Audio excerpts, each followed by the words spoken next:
of Hong Kong, Singapore. It all depends on where your server is, not even where your business model is, might actually come in and steal that market share. So in that 5-year plan, what do you have in terms of financial matrix or goals that you want to achieve? What percentage of payments should be generated by banks or originated by banks? Do you have targets in that 5-year plan?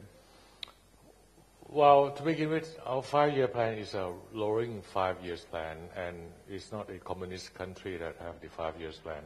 What we need is people to let go of the pictures today, and you have the 5 years. What product would be disappear in the next 5 years, and that would get you start thinking that the whole world is changing.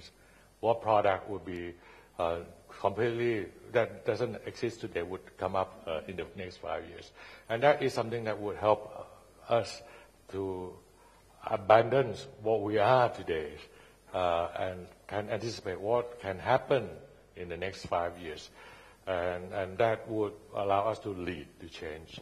And in the banking system, I mean, you're talking about the investment, the major investment. So the major investment, you cannot really invest the utilities if you don't really see a longer term developments. But it's a rolling 5 years, and we also rolling 5 years. Yeah, that's very good. It's a rolling 5 years. So the first 5 years plan is just like you on the airplane, right? You see 20,000 feet from the ground. It's 5 years. The next 5 years plan is 10,000 feet, and the third 5-year plan probably you see someone on the roof. Yeah, so you have a clearer pictures, and that's how we manage the change.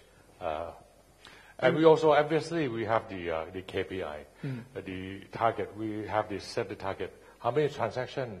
Not so selfish that the target that we set the target that the transaction have to go to the bank. We say that the target, how many transactions that will go to the digital. How much of the transactions will be digital, right? Regardless of who owns the digital. Yeah. So we are very open. Final question. Given some of the global issues, and since we have both, the leader of a very strong bank as well as the chairman of the Banking Association here in front of us,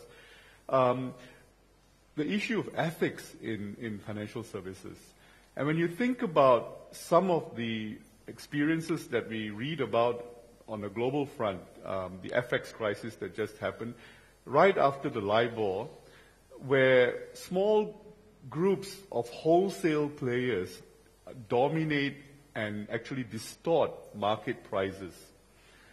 Whether it's in payments, whether it's in clearing, or in markets in general, Thailand, the banks dominate.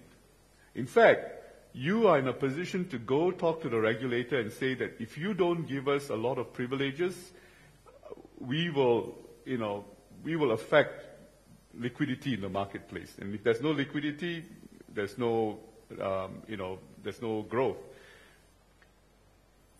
How do you think about integrity in the Thai banking system and the ownership of the wholesale front that you eventually need to give up anyway?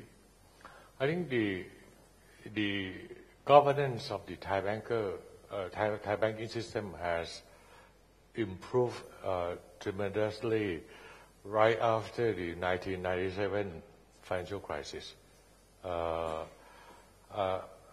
But in the 5 years plan, part of the Bank in the Societies, one of the initiatives that we would start this year is the code of conduct, whereby we would create the board of the code of conduct for all the Thai banks to really follow.